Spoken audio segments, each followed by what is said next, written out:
ఈ దర్గాకు ధర్మకర్తలుగా హిందువులు వ్యవహరించారని చెప్పుకున్నాం. హజరత్ అబ్దుల్ గఫార్ షా ఖద్రీ దర్గాలో అయితే ఉన్నాం మనం. హిందూస్కి చాలా నమ్మకము. ఇక్కడ హిందూస్ అని లేరు, క్రిస్టియన్స్ అని లేరు, చాలా మంది వస్తుంటారు. చాలా అంటే దర్గా వచ్చి సుమారు 100 సంవత్సరాల చరిత్ర కలిగిన దర్గా ఇది. ఈ గ్రౌండ్లో వచ్చేసి దర్గా ఉంటుంది మిడిల్లో.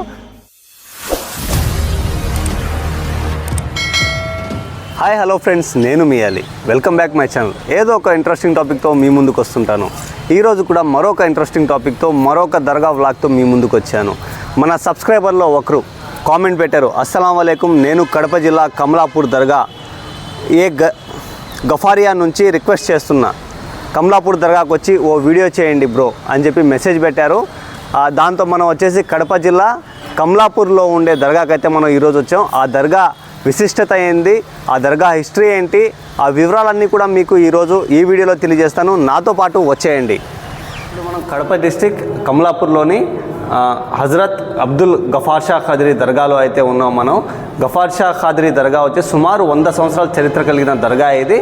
ఇక్కడైతే స్వామివారు ఇక్కడ స్వర్గస్థులు అయిన తర్వాత ఎవరైతే వాళ్ళ శిష్యులుగా ఉన్నారో వారిని కూడా ఇక్కడే పక్కన ఆయన సమాధి పక్కనే సమాధి చేయడం అయితే జరిగింది. పూర్తి వివరాలు కూడా మీకు ఈ వ్లాగ్లో అయితే చూపిస్తాను. ఇంకో విషయం కూడా ఏంటంటే మొత్తం కూడా ఇది పురాతన కట్టడం, 100 సంవత్సరాల చరిత్ర కలిగిన కట్టడం. ఇది మొత్తం కూడా అప్పట్లో అయితే నిర్మించారు. ఇది మొత్తం కూడా మనం ఇక్కడైతే కుల మతాలకు అతీతంగా, అంటే ఎక్కువ శాతం దర్గా అంటే ముస్లిమ్సే వస్తూ ఉంటారు. అయితే ఇక్కడ మాత్రం ముస్లిమ్స్ హిందూస్ అన్న తేడా అయితే ఉండదు.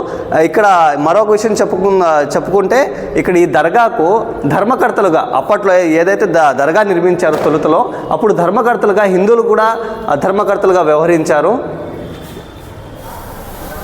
మన ఛానల్లో కామెంట్ పెట్టిన మన సబ్స్క్రైబర్ అయితే మమ్మల్ని కలవడం అయితే జరిగింది.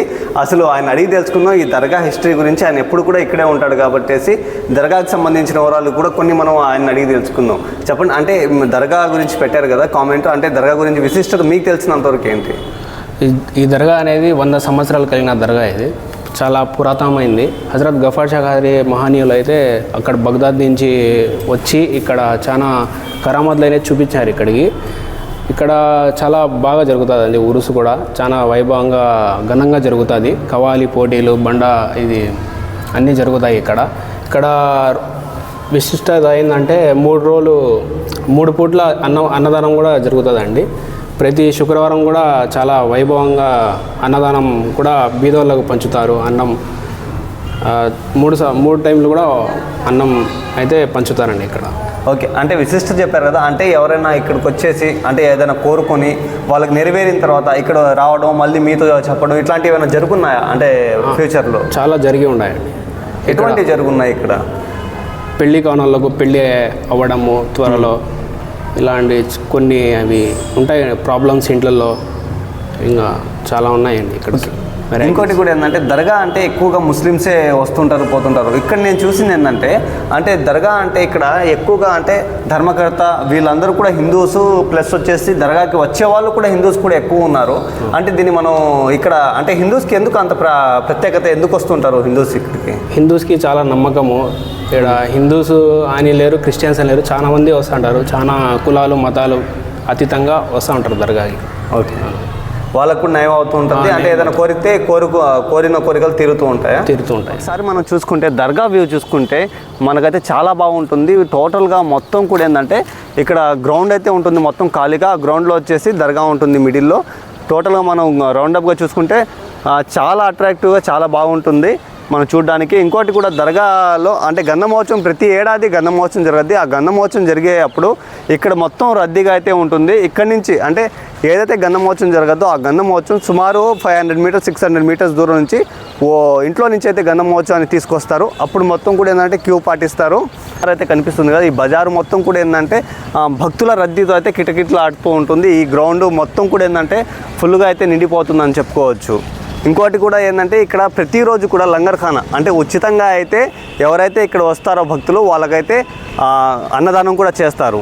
మనం ప్రత్యేకంగా చెప్పుకుంటే గంధమోత్సవం ఏదైతే జరగద్దో ఆ గంధమోత్సవం జరిగేటప్పుడు మనకి ఏదైతే ఇక్కడ మైదాన్ కనిపిస్తుందో ఆ మైదాన్లోనే ఒక భాగంలో వచ్చేసి ఎగ్జిబిషన్ కూడా పెడతారు. అంటే అట్రాక్టివ్గా ఉంటుంది. గంధమోత్సవానికి ఎక్కువ మంది జనాలు వస్తారు కాబట్టి అంటే వాళ్ళు కొంచెం సేద తీరేలాగా కూడా ఉంటుందనే ఉద్దేశంతో ఇక్కడ ఎగ్జిబిషన్ కూడా పెడతారు. ఇక్కడ వచ్చి అంటే ఎవరైతే ఏదైనా కోరుకుంటే అవి నెరవేరుతాయని చెప్పేసి భక్తులైతే ప్రగాఢంగా అయితే నమ్ముతారు. ఇప్పుడు మనం చెప్పుకున్నట్లు ఎవరైతే ఈ దర్గాకు ధర్మకర్తలుగా హిందువులు వ్యవహరించారని చెప్పుకున్నామో వారైతే ఆ కీర్తిశేషులు నాగయ్య నామ కృష్ణ వేణమ్మ వీళ్ళిద్దరూ కూడా ఈ దర్గాకు ధర్మకర్తలుగా అయితే వ్యవహరించారు. వారి సమాధులు కూడా ఎవరైతే వాళ్ళు ధర్మకర్తలుగా వ్యవహరించారో వారి సమాధులు కూడా ఏంటంటే దర్గాకి అంటే దర్గాలో ఉండే ఓ ప్రాంతంలో ఆ దర్గా ప్రాంతంలోనే ఓ భాగంలో వచ్చేసి వారి సమాధులను కూడా నిర్మించడం జరిగింది. మనం చాలా అరుదుగా అయితే చూస్తుంటాం. ఎందుకంటే ఒక ముస్లిమ్స్లకు సంబంధించిన ఓ దర్గా దగ్గర వచ్చేసి ఓ హిందువులు వాళ్ళు అంటే ధర్మకర్తలుగా వ్యవహరించడం ఇటువంటి ఘటనలు చాలా మనం రేర్గా అయితే చూస్తుంటాం. అదేవిధంగా వారికి సంబంధించిన వారి సతీమణి ఎవరైతే ఉన్నారో వారి దర్గాలను కూడా ఈ ప్రాంతంలోనే నిర్మించారు. దాని పక్కనే వచ్చేసి ఎవరైతే హిందువులు మనం చెప్పుకున్నాం కదా అంటే ధర్మకర్తలుగా వ్యవహరించారు కదా వాళ్ళ సమాధులు కూడా ఇక్కడే నిర్మించారు. ఇటువంటి అంటే సీన్ మనం చాలా రేర్గా చూస్తుంటాం. ఒక ముస్లింలకు సంబంధించిన దర్గా అని అంటే కొంతమంది చెప్తుంటారు కదా అలాంటి ప్రదేశాల్లో హిందువులు కూడా అంటే ఆచారాలు నమ్ముతారు చేస్తారు అని చెప్పడానికి ఇదే ఉదాహరణ అని చెప్పుకోవచ్చు. కడప జిల్లా కేంద్రం నుండి సుమారు 30 కిలోమీటర్ల దూరంలో కమలాపూర్ గ్రామం ఉంది. ఈ గ్రామానికి ప్రతిరోజు కూడా బస్సు సర్వీస్ ఉంటుంది. ఈ వీడియో నచ్చినట్లయితే లైక్ చేయండి. మా వీడియోని సపోర్ట్ చేస్తున్నట్లయితే షేర్ చేయండి. మీ అభిప్రాయాన్ని కామెంట్ రూపంలో తెలియజేయండి. Thank you for watching.